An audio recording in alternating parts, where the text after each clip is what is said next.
ओडिशार आदिकवि सारला दास, अतिबड़ी जगन्नाथ दास, भक्त कवि मधुसूदन राव, व्यास कवि फकीरमोहन सेनापति, विदग्ध कवि अभिमन्यु सामंत सिंह, बाणीकंठ निमाईचरण हरिचंदन, कविवर राधानाथ राय, कवि सूर्य बलदेव रथ,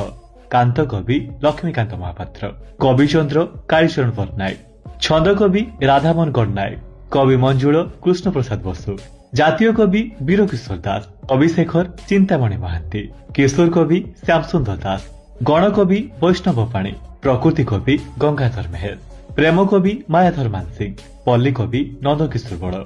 उत्कलमणि गोपबंधु दास, उत्कल गौरव मधुसूदन दास, भूमिपुत्र विजु पट्टनायक, नाट्य भारती अश्विनी कुमार घोष, कलानिधि बाछानिधि शतपथी, उत्कल भारती कुंतला कुमारी सावत, उत्कल रत्न विश्वनाथ मिश्र, लोकरत्न कुंज बिहारी दास, उत्कल घंट जदुमणि महापात्र, कवि सम्राट उपेन्द्र भंज,